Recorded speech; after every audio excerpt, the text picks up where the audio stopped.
Hello and welcome to Conversations with Cornelius. I'm a comedian. This podcast is about my life, my wife, my likes and dislikes, hurling, football, movies, sex, drugs and rock and roll without the sex, drugs and rock and roll. There are going to be special guests and always regular contributors, but mostly it's going to be me and my main squeeze, the wife. So sit back, relax and enjoy Conversations with Cornelius. Welcome back, ladies and gentlemen, to Conversations with Cornelius, Season 2. What? They said it would never happen. Did they? I think they probably did. They definitely did to themselves. They might have said it out loud, but they definitely... I know, I can read a lot of people's intentions just through their eyes, you know, but they were like, those people were like, that's it now, he's gone. He's gone. He's a failure. He's a useless piece of shit. God almighty. Glad to see the back of him. Well, they were wrong. They were wrong, and we're back. We're back in style here in a brand new studio. Cannot disclose the location. It is top secret, but it is run by one of the most coolest emerging podcast nation out there. Do you know what they're called, Noelle? That wasn't part of the plan, Cornelius. Fearless Digital Network. Shout out to Fearless Digital Network. What do you think of the set? It's class, isn't it? Set, yeah. Mm-hmm. Built and not charged for by a gentleman called Paul O'Leary. Thank you, Paul. Via Fred's, the rock and roll bar inside in town, where if you're looking to go for a pint, Paul is often there, apparently. So, yeah, thanks, Paul. Good sound. Lovely. Look. Sturdy. Look at that. It's fucking great. And we've lights. We've got, like, this is a professional. Like, how the fuck did we get, what's the story? How did this happen? They must have seen what an unreal job I did on our little YouTube in season 1. Probably. The camera work and that, I'd say. Yeah. So, yeah, we're back. We're back. New studio, new weekly podcast, same kind of carry on. Do you know what I mean? We're going to have a lot of the same guests because that's what kept the glue of the whole thing going for the last 3.5, 4 years. So you're going to be a regular contributor. Ladies and gentlemen, please welcome to the stage my wife, Noelle Patricia O'Sullivan Ní Muracú. It's me. I'm back. You all right there, Con? No, not great. Not great. I'm sweating. Thought you were having a little heart attack there. Yeah. I know, I'm sweating. Look, I'm sweating. I'm running the podcast about 3 minutes. It's hot. Like, what am I going to do now going forward? I don't know. Did we make a right call with the fucking jerseys? Like, my back is like a fucking swamp. There's lights. You see, you're not used to the professional setup, yeah. unlike myself. You'd be more in tune with the with the professional side of podcasting. It beats the John Hume War Room, doesn't it? It does. Yeah. Like, we started off this podcast back in 2021. Yeah. In the grips of a global pandemic. You bought a Zoom box and we got 2 mics and we just started talking shit. But in fairness, we've had some amazing guests on, and I'm being a bit facetious now. This podcast is going to be unreal. We've got unreal guests lined up. We've got great conversations going to happen right here in the heart of somewhere. I'd say you could probably say we're in Cork. We've got a whiteboard here. I have a whiteboard over here that I can look at, and if I'm stumbling for something to say, right? So the intro, 5 to 7 minutes. Have we done 5 to 7 minutes? Oh, I don't know. I don't know, because I mean, I'd love we never to know. timed ourselves. We should have timed ourselves. We never got into the timing. Next time. We're going to go back, lads, and we're going to do what made this podcast famous, okay? In 2 to 3 villages in North Cork. We're going to do Trending Topics with Cornelius Patrick O'Sullivan. And me as well. And yourself as well, and guests. I'm here as well, Con. You're here. Thanks for inviting me. You're very welcome. Thanks. So you'll have to be the first guest. Yeah. So the format, guys, we're not really sure if this is going to stick, but the format is just you're going to be on it quite a lot. You're going to be on at least 2 episodes every month. You know? Am I? Yeah. And we have the Patreon, which is on every single week. So that's the format. True. And then we're going to have surprise regular guests. So you're going to have to see who Does that work? Like when you say surprise regular guests? Yeah, well, they'll be surprised that they're on. Oh, look, I thought you were bringing me out for dinner. Again, I'm surprised he's fucking back. Jesus Christ. But they ever want to get the finger out and get someone else. Well, He's a surprise. Conspiracy John Regular might guest. make an appearance, but he'd have to wear a mask. That's the only thing he doesn't want to be on public. He'd nearly wear a mask. I could talk him into wearing a mask. Dylan will be on. Dylan Thomas will be on. Who is Dylan? Dylan's my son, my oldest son. The lads, Sully and Dom and Tig, will be on. Chris is going to be on. Chris Kent's going to be on. Almost as popular as myself. Almost as popular as yourself. I don't know, would he sell as many tickets as you could sell? He might sell. He might sell one or two more, yeah. And then once a month, I'm going to try and get in someone who is a surprise once-off guest. And it's Not a surprise regular contributor. this but podcast is full of surprises. And if they're good, we might get them back then as well. So then, if they come on a second time, is it then that they become a surprise regular contributor? Would it be rude to take off this t-shirt? Would be. The swamp has gone onto the chest. It's honestly very moist. You could baste the fucking turkey in this heat.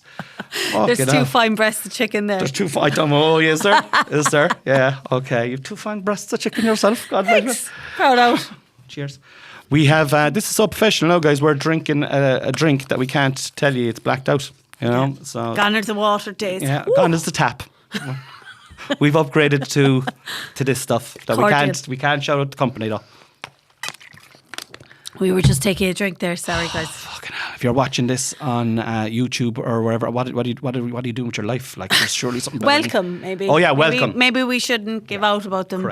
Correct. Watching us. Trending topics. I think we sang the jingle.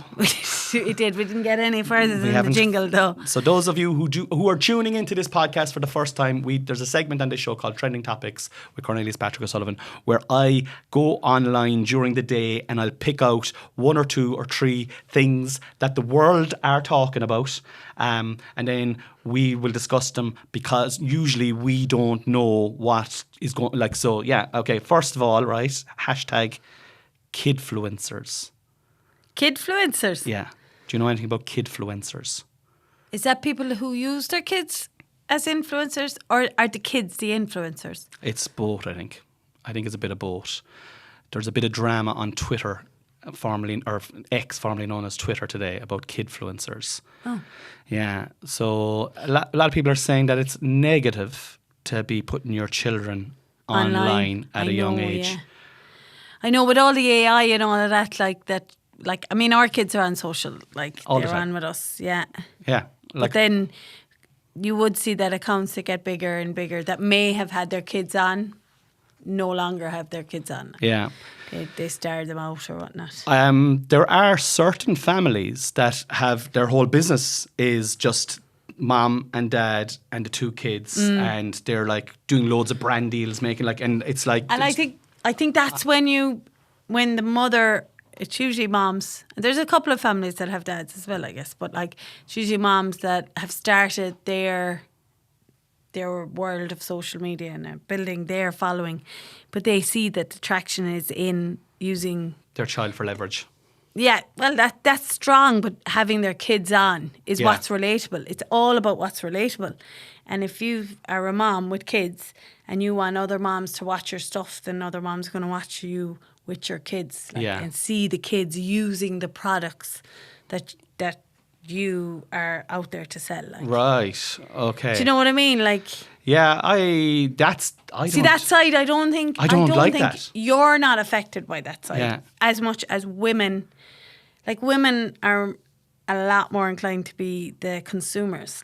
Yeah. And in my world, even I made a joke that I saw on TikTok, and it was about if the man earns 60,000 and the woman earns 40,000, a happy marriage is knowing that the household income is 60,000. That's a very true TikTok. Because, let the woman spend the 40,000, because she'll spend that 40,000 on the shoes, the trainers for the kids, the back to school clothes, you need new clothes, they'll keep groceries, bills, everything. You do all the spending in our house. Literally, you do. Every day the doorbell rings and there's a fucking parcel from Amazon. I swear to, I'm it's not even fucking Christmas. 2 parcels came today. I don't know what, and was bed sheets. Did I see bed sheets coming in? So I suppose the kids need bed sheets. So I suppose I would never think of buying bed sheets. So you are the consumer.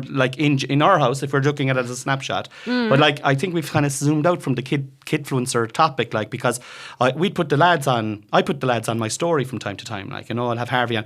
Not as much now as I did, we'll say, during the pandemic, but during the pandemic, fucking hell, like, it was just a cure for boredom more so than anything else, you know. But I think it's okay. I think it's okay if they want to be on it, but if they have any sort of a resistance at all, then it's a flat no. But I kind of draw the line, or do I? If some fucking big brand said, hey, do you want to come on here now? Put your 2 kids on, we'll give you $100,000, suck you off. Be like, all right, okay, keep your money. But like, if Shout out. anyone, yeah. Get in contact. I'm looking cheap. for a sponsor. Yeah. But like, do you know what I mean? Like, I suppose money corrupts, doesn't it? Like, it is what I'm trying to say. Yeah, but that's like, the thing. And it's true, the kids, that kids enjoying a toy or like a water bottle that's easy to use or whatever, you are being sold to make it easier. yeah. And then you're going to buy it, like. Yeah. And then if the kids that you want your kids to use it, or, oh, this could be good for the kids. TikTok shop now is all the rage. Yeah, but the kids are the influencers now. They're influencing, they're not influencing other kids, they're influencing parents to buy them. We've kids that age. If they like that, my little Johnny and Mary will like it as well. Exactly, All right. exactly. I don't know, did we get to the bottom of it? But we certainly talked enough shit about it. Hashtag, okay, so, what was the other one? That was hashtag, I have heatwave down here. Hashtag heatwave. Hot. It is hot. That's what they were talking about on Twitter today, heatwave. I don't know, was it in Ireland or was it in Europe? I didn't go into it. That's the other thing we should say. When we look at the hashtag, it's imperative that we do no research on it whatsoever so that the reactions and the conversations are completely, uninformed. And sometimes it just doesn't work. Yeah, like heatwave. Well, like, I mean, there's a fucking heatwave There's on a my heatwave. fucking chest now, you know? So We're in our own little heat wave now Yeah. with the new professional setup. yeah. This is it hot. now. Well, we went on holidays a couple of weeks ago and we didn't have any heat wave in that. We had more kind of tsunami, fucking rain, monsoon vibes. It's So important to mention in that holiday it was camping. It was camping, yeah. So, look, listen, there was a kind of a swing and a miss with the heat wave, right? But definitely the kidfluencers, I can see that being a segment where people were like, yeah, can do better, but not too bad. If they were rating the podcast, If they were rating it. What we're going to do on that, that concludes trending topics with Cornelius Patrick O'Sullivan. Need to do better with that in the future. Sorry. We will. What we're going to do on today's podcast, guys, is we're going to go back in time. So we know that this podcast has been going since 2021. But with this new network, we're really going to be pushing it out. It's going to be coming out on Spotify every week on video. It's going to be coming out on YouTube every week on video. We're really going to be bringing it out to a new audience as well as our older audience. So we are aware that some people who'll be eagerly anticipating this might have heard the next bit that we're going to talk about, which is our backstory, how you and I are here today. And it's an interesting one. Well, we think so. I definitely think so. First of all, you can see we're from 2 totally different worlds. I'm from like a really clean, beautiful, soft, friendly county, and Noelle then is from Kerry. So I think you're it's a bit extreme now saying we're from 2 different worlds. We're like Kerry. 3 hours apart. Like. Yeah, that's Kerry. It's not 2 different continents or anything. Like I was tricked into marrying her. Honestly, she made me fall in love with her, and that's not fair, you know. But we will talk about. We may as well start now. Okay. So Okay, how did we meet? How did you and I start this fucking whatever it is? Oh, you want me to Is go? it a marriage? Is it? Are we still going to companionship? Sure. Would we be? We're still okay to continue on with it, are we? Still happy out? Yeah, We I'm say going that with you. We're going out. sometimes. We're going out with it. We've got responsibilities. But when we met, we had none. We had no responsibilities. And I look back in those days with Sadness? No, I'm so Before happy. you met me? I know. Like 30. I was 33. I was kind of looking for a wife. I was looking for a partner. I was looking for the ride, really, is what I was looking for initially. Like, honestly, I suppose you were looking for it too, were you? I was looking for love. Oh, yeah, same. Me too, actually. Sorry. Now that I think about it, it was love, It was actually. January. I was depressed off my game. Same, and horny. DT's from. Do you know? Because it was a dry January, if you know what I mean, like prior to, and a dry fucking December and November. But anyway, we went online. We certainly did. Plenty of fish. But you'd been on a few dates, had you, before me? Yeah, hadn't you? He's thinking about now, what has he actually told me or not? Had I been on a few dates on Plenty of Fish before you, was it? Oh, yeah. They didn't mean, a few, one or two.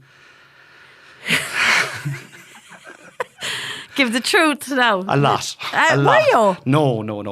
What's a lot? What would you think a small number would be? But were you on, like, because I dipped in and out of Plenty of Fish. I'd be like, I'm gonna give it a go. And I suppose we have to remind people as well, we are together 13 years now. 13 years, yeah. So, like, isn't it 13 or two? Yeah. So, like, we were before, we were at the very start of internet dating, really, weren't we? We were early into the we were at the stage where people weren't admitting they met online, like. Yeah, well, I think we were just at the stage where, do you know, it was all like when the internet dating came out first, everyone was like, oh, Jesus, you could fucking meet anyone on that. You could be weirdos. Fucking hell above comedians. Tonight. Yeah. Yeah. But, you know, I think we had just got where it was kind of a little bit more, all my friends were starting to use it. You know, all my single friends were starting to use it. And, yeah, I'd been on a few dates, maybe 3 or 4. That's not not a major amount. But then we hooked up on it. We got it, and we said we'd have our first date, and we had our first date. I don't know. Can we say it's a pub in town? Are we allowed to say that, lads? Spalpeen Finock. All right, shout out to Spalpeen Finock. I didn't know where it was. That's where we were supposed to go to the Oval, but I went into the Oval and it was too packed, and I was like, this is not going to be conducive to a good date. So I waited outside, and then you arrived on completely sober, and or not. And I said, that's packed there, will we go over here? And we went to Spalpeen Finock, and I initiated the first date, didn't I? You did. Yeah, because I'd had a couple of like conversations online with a few, and then it just died off. What? I had no dates. Oh yeah, okay, fine. Died off, and I was like, oh, it's kind of boring now. I get sick of this. Just let's either go for a date and meet up and see if there's any spark or something, or leave it off. Shit or get off the pot. Yeah. Yeah. And so I was like, yeah, okay, let's have a shit. And and we met, and fucking hell, whirlwind romance is how I would describe it. I've been in a few relationships down through the years, but this was a whirlwind romance. Within 7 months, we were engaged. We got engaged in Italy. Shout out to the Amalfi Coast. Shout out to our producer Alessio, who's an Italian man, Italian stallion. Lovely. Yeah, and we got engaged there after 7 months. Yeah, and our family were worried. Well, my family were. Yeah, well, yeah, my family. Your family were kind of used to you being con. Yeah, okay. And but we had a 2-year engagement then, so they all got used to it. And then we got married, and we're still married. We are. What happened then? Oh, what am I talking about? Yeah. We got married in Amalfi as well. Went back there 2 years later. It was fab. It was lovely. It was nice to get away and just we had about 100 people there. So we were in peak wedding season, weren't we, when we got married and when we got engaged as well. So we said, do you know what? Let's just go away, and whoever can make it can make it. And like, we didn't hold it against anyone or anything. Whoever didn't make it just couldn't, whatever. So it was like, but there was a lot of people that had like started into having their kids and stuff that came away without them. So it was they loved the idea of being away without them, which we obviously at the time couldn't understand. And now we go away every year without our kids. I would have loved to be a guest at our wedding. Do you know that way? Yeah. Because I didn't enjoy it as much as the guests enjoyed it. But I don't think do bride and grooms generally enjoy their wedding? Yeah, it's just so fucking stressful. It was so stressful. It was like Amalfi. It was so beautiful, and the weather was great. But exactly what you said, anyone who came, they really had to take time out of their life to come. And it was like you had to fly to Naples and get a bus then down into Amalfi, and that in itself is an arduous task. Beautiful, but difficult. And then if you had kids, you had to get someone to mind them, not for a night, for almost 3 nights or 4 nights. 3 or 4 yeah. nights. You had to fly out of Dublin. So Oh, yeah. we are Cork and Kerry, like most. So again, it was easy, and we made it easy for people to say, if you can't come, you can't come. There's no problem. We love you. No hassle. This is what we want to do. You're invited to come if you want. But the crew that did come then were fucking our crew. Oh my God. As I said, like the first night we were there, we took over this little pub, and you and I went back to went to bed early because we were wrecked from Oregon. We went away around 11:30, 12 o'clock, but they were out till 6 o'clock. Yeah, all the shot. wedding crew just randomly found each other in one of the 2 pubs. One that of the were 2 there. pubs there, yeah. And the Italians were loving it, and they were saluting everyone the next day, like, "Oh, yeah, you were at the wedding, welcome." Yeah, So fucking brilliant. And there's a cool church, the real cathedral there, and it was magic. It was magic, and that was it. We got married, and then we moved back to Ballyclaw, back to North Cork, and we said we'd give it an old couple of years there of fucking freedom. A good solid year there before we'd said, oh, you know what, maybe we'll have an old kid. Fucking hell. Yeah. So then Harvey John came along in Ballyclaw. Yeah. Our first little fella came along, Harvey John O'Sullivan, small little fella. He popped out and, he took his time. He was about 3 days coming out here. And he was lazy. He was and he was like what a weapon of a kid. Like he was about 10 pounds or something like that, wasn't he? He was a massive little fella. He melted our hearts immediately. Oh my God, he melted our hearts. We were the happiest parents in the world, I'd say. We took him home anyway, and I thought that was grand. Now we've enough done, but then she said we'll have another one. So then we went for another one, and then Hunter Khan came out, and no, he did pop out. He did So then after Harvey, house time. Oh yeah. We bought a house in Ballygriffin in Killavullen. North Cork. Still in Killavullen. Yeah. And then then we were pregnant with Hunter at the time. If I said we were pregnant now, like that slipped out. Do you know what I mean? The minute I said it, I was like, yeah. I am not saying we were pregnant. I was pregnant. You barely knew my due date. nipples were very sore for a lot of it. Yes, because I was flicking them. They're lovely nipples. You can probably see. Thank you so much. Like it's gone to the sea now. There's a sea of swimming inside me. Like, is anyone thirsty? Would anyone like a drink of sweat? Any woman would be happy with this. Sure, look, listen, I might go back on the apps after this. But yeah, so, and then... Sweaty chest hair. I was pregnant. That'd be my name. Well, what about the night that Hunter was born? Yeah, so I was doing Harvey took 3 days to arrive. Hunter took 7 minutes to arrive. Noelle was due. You've got fucking wee into my head now. Noelle was due. You were 10 days over or 9 days over, and they were like, okay, look, we're just going to bring you in tomorrow now, and we're just going to take this baby out of you. And we were like, great, that's great, fantastic. I had a gig in Mallow, and I said to you, look, I'll just call that gig off, just in case. And you were like, don't even bother your hole. Mallow's only in the road. I'm grand. I'll hop into the bat there. I'll go to bed early, get up tomorrow, drive me up. Out he comes. You're on the piss. Or something like that, right? Something along those lines, okay? And that's I was what like, you heard.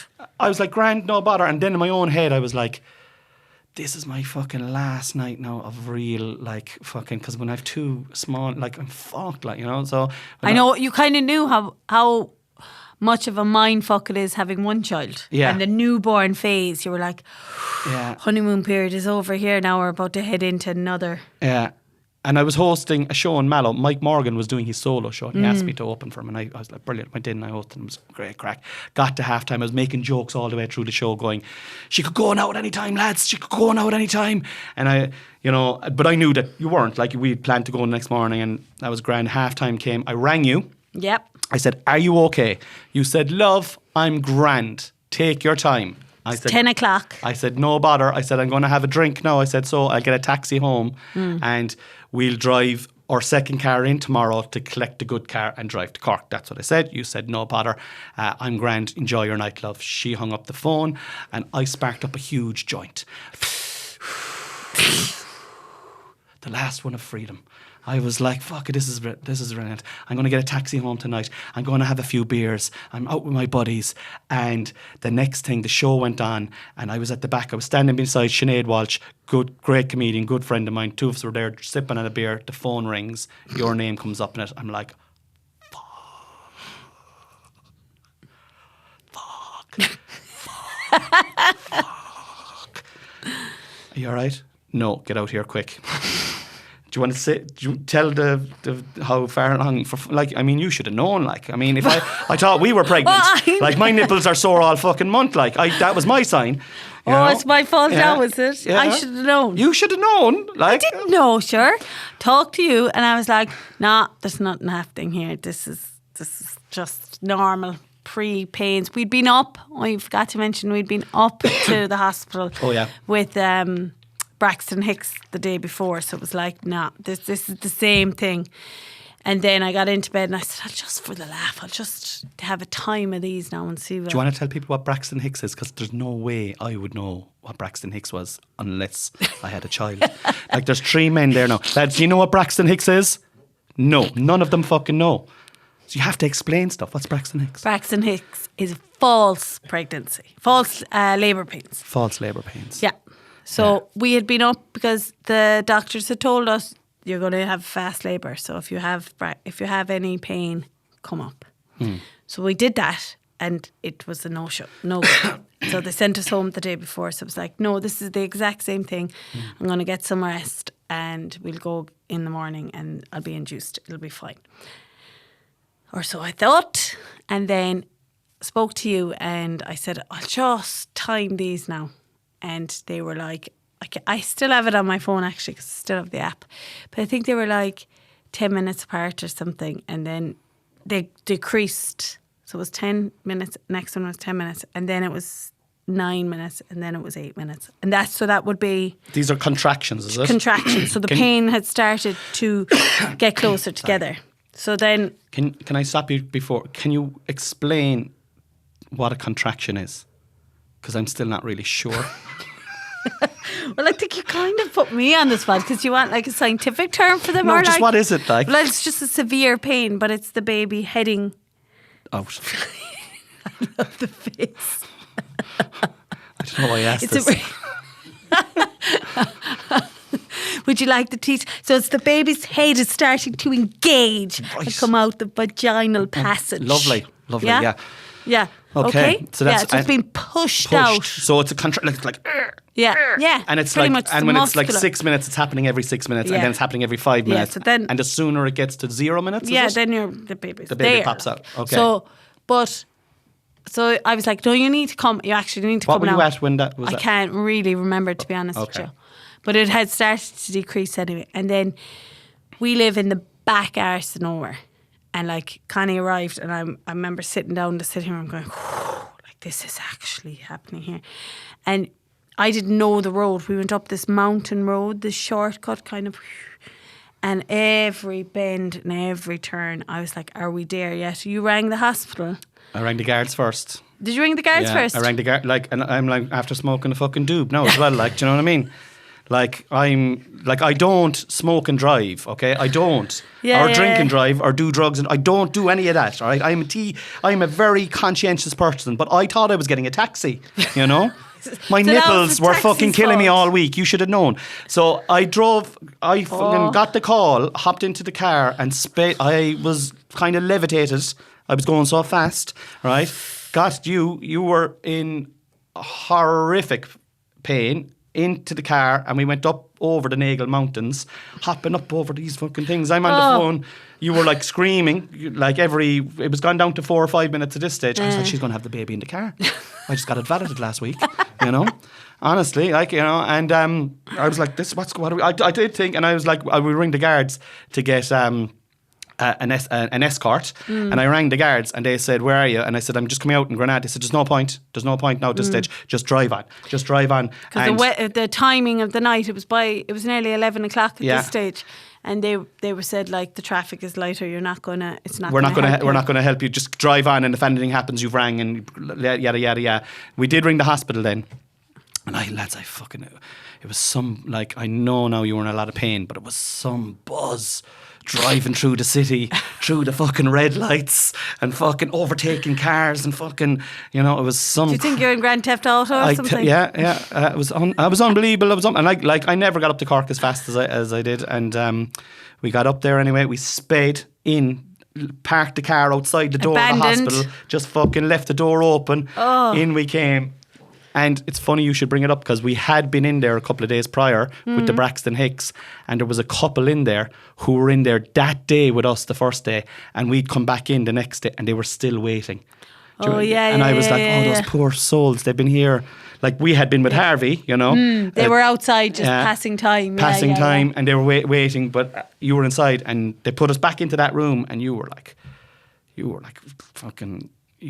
just get me out of here. So I went in. And I was like, guys, I think the baby's about to fall out of her.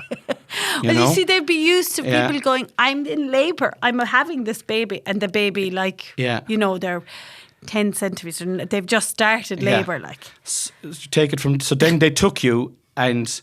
I remember going, I was like, because Harvey's labour, our first, had been so long, I was like, if they turn around and tell me I'm not in fucking labour here now, because I still had that fear in me that they were like, and then she goes, no, you're fully, I'm confused in the centimetres, you're fully dilated, and like the baby was pretty much coming anyway, and it was rushed down. Hunter out he popped, but it was one of the most, like, it's like one of those we had one that was 3 days and we had one that was born in an hour and a half from when I was like, from the phone call to tell you it's fine to when he was born was an hour and a half. From when you got out of the car to when he came out was 7 minutes. Was it? 7 minutes. That I genuinely was. That's how quick it was. And it was great.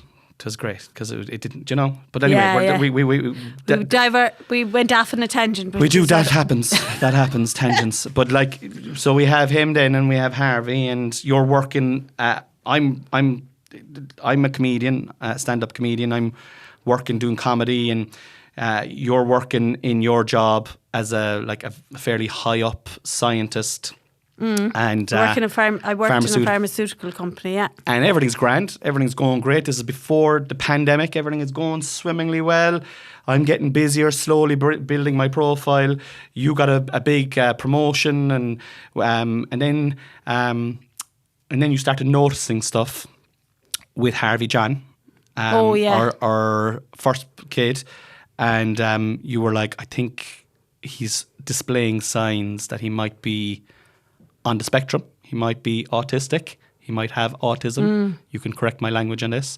And I was like, well, I don't know what you're talking about. He's just a little boy. He's just a little boy. I don't know what you're talking about. He's grand.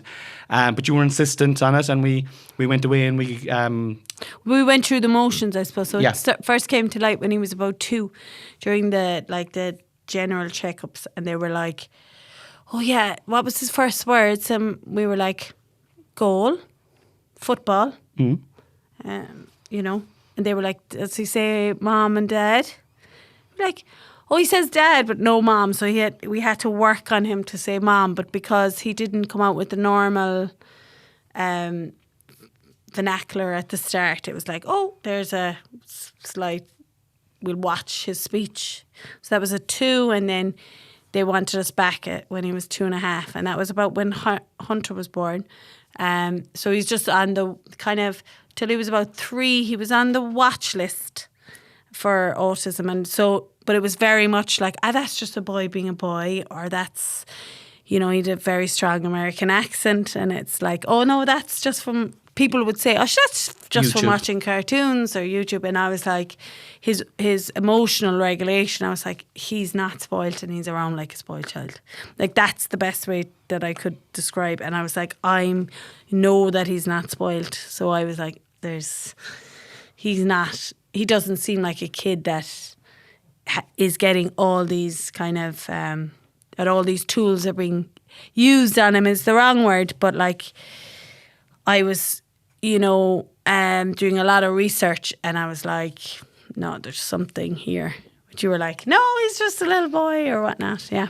Yeah, if it was left up to me, I would have just brushed it off as, oh, he's a little boy. Like, yeah, sure, that's gold. Sure, that's great. Like, he's going to play for Everton. Well, we were both know. delighted with that. know, We were taught like- we had a GA. And we didn't know. And so then we, as you said, it happened over time. We started the procedure of seeing. I said, what is it? Well, how would you say? Getting him tested? It's not like you get him tested, you know? Well, you get him Is it- going for a diagnosis. Looking for a diagnosis. Looking for a diagnosis. Getting tested is very clinical. It is very, you know, like. and I've been saying it because I'm writing about it in my show at the moment, and I'm trying to find the language that makes, because I just don't like it. And we got him tested, and he fucking came back then with the autism. Do you know? yeah, it's like, it came back positive. he's fully positive. But all along I was like, I don't think he is, babe. I think, you know, sure, like he's grand. And then COVID came, and lockdown came, and you were making like vaccines and stuff. So you were one of the essential workers. I went back. I went on mat leave. I came off mat leave, just as the full lockdown came in. So I had the letters for going back to work and all the official things so the weekend, I'll never forget the weekend that I was going back to work because I worked shift work and we had childminder, and like you were all concentrating up to then. When I was on mat leave, you were with Harvey and I was with the newborn baby. And the childminder came in ready for the newborn baby, and you were continuing minding Harvey and stuff like that, you know? So then suddenly you had this 8-month-old that you're like... I didn't sign up for that, like, do you know what I mean? The two of them, like, you're like, what? Yeah. And babysitting... Because we couldn't get the childminder in. And, Lockdown. Yeah, so I had to, I was like, I did not sign up for this. You know, 2 fucking smallies. And they were both shitting in nappies at the time as well. They were wild. Oh my God. They're still wild. It was like about 10 to 12 nappy changes a day. Like, and bedtime, like, Hunter asked me to sing 10 Green Bottles to him the other night, and I had PTSD. I used to sing it in a different way just to entertain myself, you know, see if I can sing 10 Green Bottles in a different way. But so that happened. COVID happened, and we were minding the kids, and you were working. And in fairness, now about 3 or 4 months in, our childminder moved back in with us, and we had help. Came into our bubble, as they say.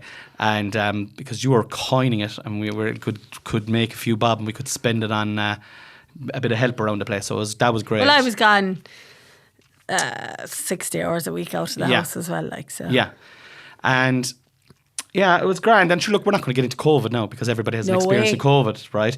But what I will say is, so we had all the research done with Harvey before COVID came. So we had one-on-ones with specialists in Cork. I remember taking them up to a place up by Apple in Cork. They came to the school to assess him. They came to our house to assess him. And they did everything that had to be done. And then COVID happened, and I kind of forgot about it all.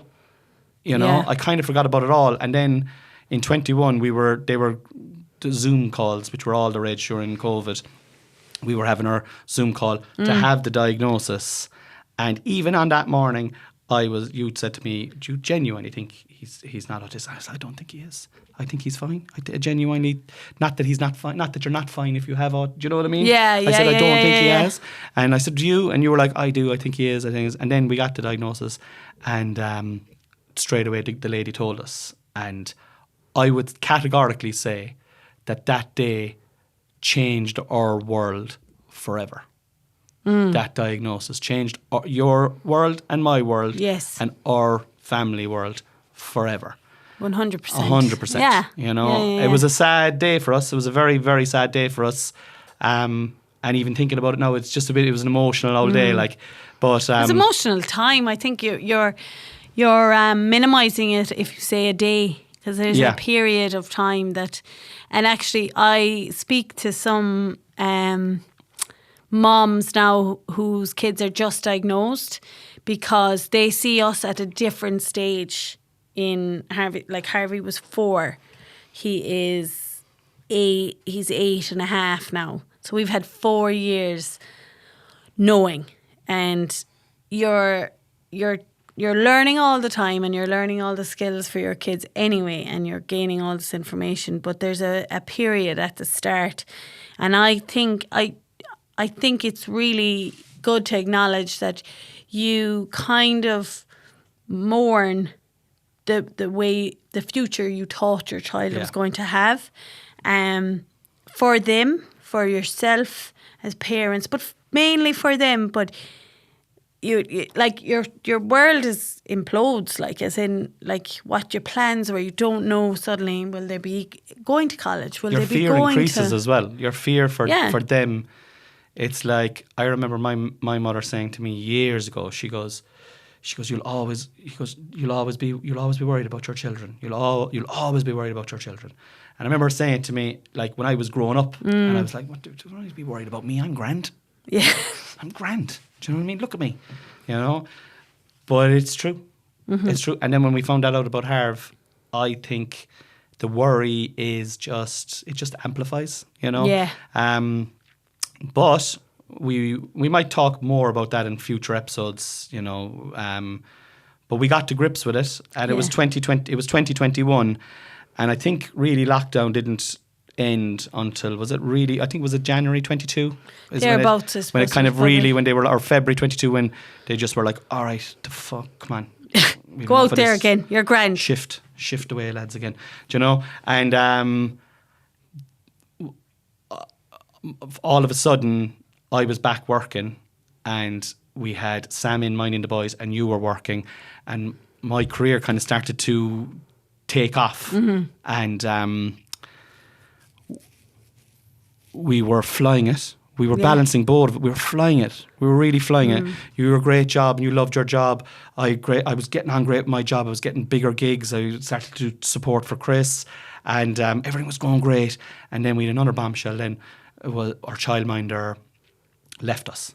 Yeah, and 2 weeks rightly notice. so, 100% yeah, rightly so. yeah. They have their own life to live, and Jesus, do you know what I mean? They were settling down with their boyfriend in a different county, and there was nothing we could do. We tried to convince her, but the lady had her mind made up, and no shade. Do you know what I mean? But it was like throwing a fucking grenade into the house for us. I suppose because our world is a bit different. Like, I mean, you are a comedian. I worked shift work, so it was 2 days, 2 nights, like technically 50 hours, but it was often 55 hours working, plus it was an hour commute each way.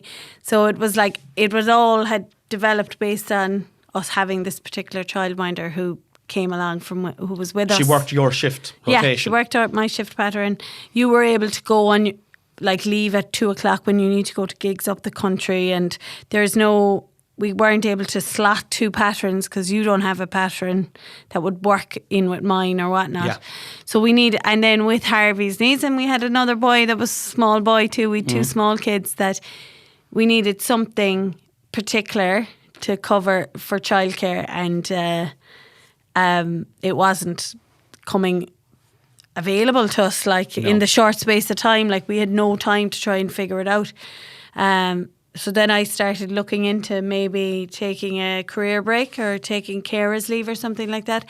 And anybody that knows me from work, like, I was always very much career driven and had kids as well. Like, but when I went both, and you were like, I want to do it both. When I went into work, because especially with the shift, I was there and I was working. There was no going home to do collections. There was nothing like that. So when you were in work, and you were there for 12 to 14 hours. Yeah. So, and I would never have said, oh, I'm going on job share, or, oh, I'm going part-time. That just wasn't in our plan, like, you know. Well, the money was so good, like, it was just great. Like, you know, we had a great life because you were making over 100 grand a year. Well, we had just decided, like, I suppose that had just started to happen. Like, so we bought the house. We hadn't, you know, we weren't living the high life for the last 10 years, but it had started to go that way. It was starting to come to fruit. All your hard work down through the years, starting off as an analyst, then getting a supervisor, and then getting this promotion and this promotion, that promotion. And you loved your job as a scientist, and you were proud to do it, and you worked hard at it, and we were balancing it all, like fucking my world and your world and our family's world. So many people out there have to do that. They balance their lives around their children, and it was unreal.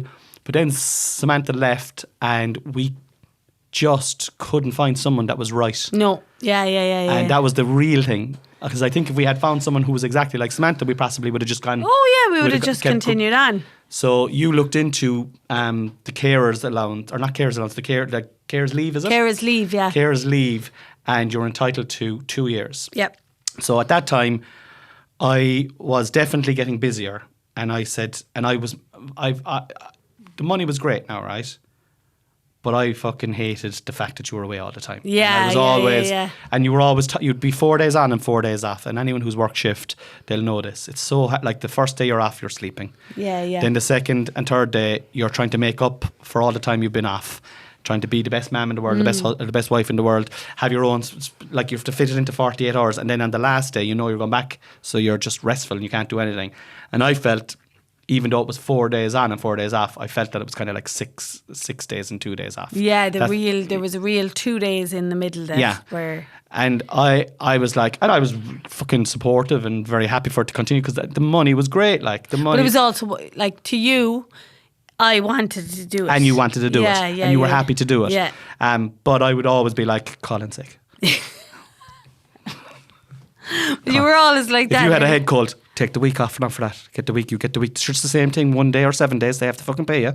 Go into the doctor there. I didn't. And that's the thing. You would like you loved your job so much that you'd be like, no, I won't. No, I'll be grand. I'll go to work. I need to do this. I need to do and, that. But that was it, like, because we, but then when you were about the carers leave, I was like, yeah, I'll make the comedy work.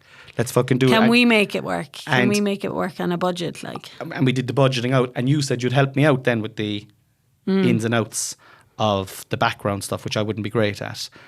And we kind of gave ourselves 2 years to try and make it work, because you had 2 years sabbatical from work, like, where you could get this carers allowance.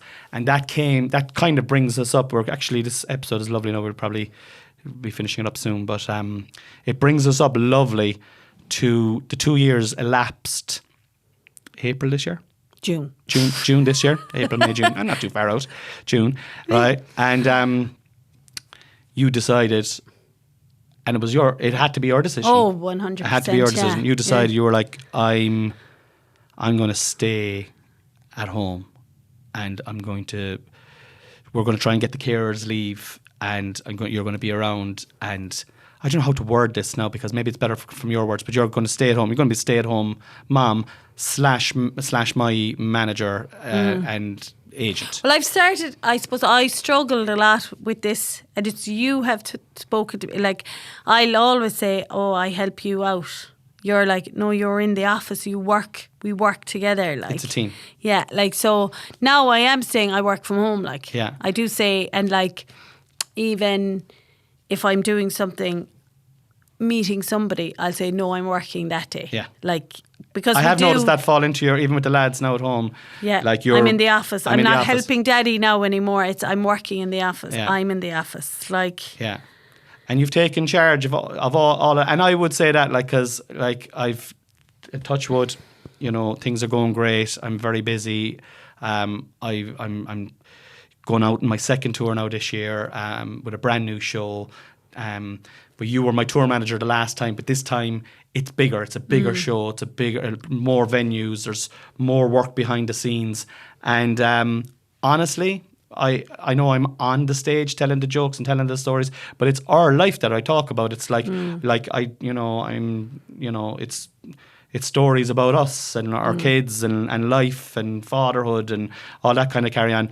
And it wouldn't happen without you, because I wouldn't have the space to be able to do it. Wouldn't.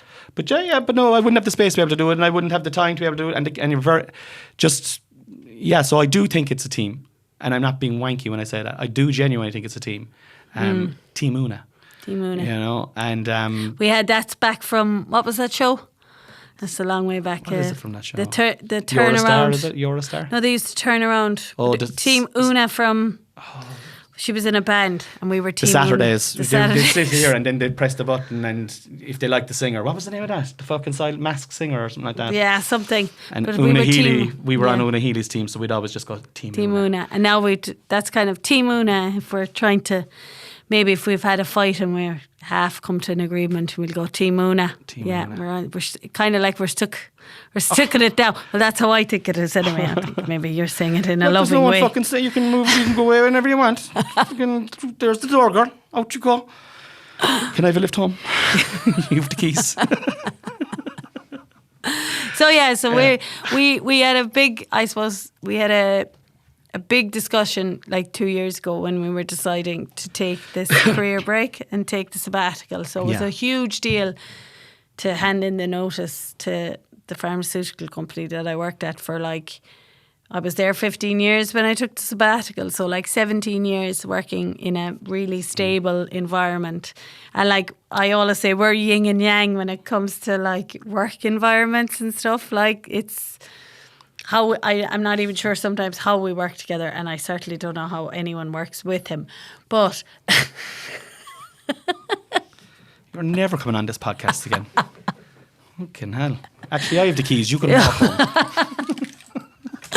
But somehow we made it work. And then the next decision point was are we going to stick at this now? Are you still happy to have the 05 Yaris?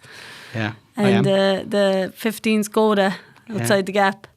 Keep us going for another while. Yeah, but that's it. Yeah, we're it's kind of like in the it's kind of like we're in the same boat now, and we're heading in the same direction. We're going downstream. Yeah, that's kind of, and we're all in it together. And I am fucking delighted. It's challenging. Obviously, it's very, very challenging. Trying to keep it all afloat.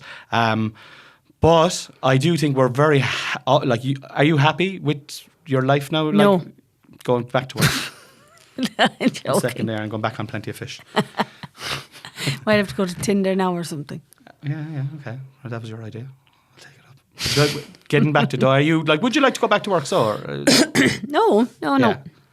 Yeah. No, I think there's all these stages when you go on mat leave for your first kid. You're like, oh, I've got this time off and it's beautiful, and then you have. Maybe you're going to have another child, so you're back to work for a period of time. And then when you come back after work, after you're finished with your kids, you're like, oh, okay, I'm back now. This is my life now. There's no more, I might have parents' leave or I might have something. And for me, the kind of the glory, or not the glory, but the shine of shift, which had a number of days off, had given me, was gone then when I came back after mat leave, because I had tasted being off with the boys all the time. And even when I was younger and I was studying or going to college and then doing a master's and stuff, I always said, if my life allowed for me to be a stay-at-home mom, I would love it, even though I was quite career driven. But if it came to that I met a farmer or something like that, I'd be happy to support the family from the home, because I don't think farmers' wives, it's not that they're not working, but they're supporting the house from the home, or whatever way that works. That's why I'm saying to you, I don't think it's I don't think it's me that's working. I think it's us that is working. I think if you have that mentality, a farmer's wife is probably as important to the farm, the functioning of the farm, especially if there's kids there, to anyone else, than to the actual farmer itself. Same with us. I think it's unless you're on the same path, you're both aligned in the same way, then there's going to be friction. There's always going to be friction. If you wanted to go back to work, if you genuinely wanted to go back to work, and and if I hated you going back to work, and you stayed off because you knew that there'd be resentment, that just builds. Yeah, that wouldn't work either. It wouldn't work. No, you have to follow your heart. You have to follow your heart. Do you know what I mean? Follow your heart. And I fucking think I love it. I love that you're off all the time. I love, I just see the care that you give to the boys that I would never give to them. Not that I don't love them, but I would never think of doing things that you do. You know? Yeah. And I'm like, a childminder wouldn't, a mother's love is unparalleled, when they're minding their children. But I think a happy mom's love. Not every mother wants or can stay at home. They either need to work and they can't be at home all the time, or they need to work because they need the mental space. Like, Yeah. not every I mom. suppose it is. So It is different for everyone. It's a balanced mom or a regulated mother. Like. Yeah. So it's about whatever makes the house work. Yeah. Not like every house is different. Like it works It for is. us, but it doesn't work for every house. Like. No, it doesn't. And it doesn't. I'm just delighted that it works for us. I'm fucking sorry. I'm just delighted that it works for us. Like, I'm just delighted that you're happy. Yeah. Because I'm happy that we work together. I'm happy that it's like I'm able to do what I love, and I know that you're doing what you love. And and now we're doing this podcast, right? This is the big dream, right? Because we want to get to the fucking top. I want to get rid of the right? Yaris. We want to get a new. It should be a 05 Yaris. We want to get it up to a 07 or a 08 Yaris, right? Yeah. So this is where we're going to do it, through the fucking podcast, Conversations with Cornelius. Fearless Digital Network. I had to look down here. Fearless Digital Network. And we're going places. Me and you, baby. We're going to the top.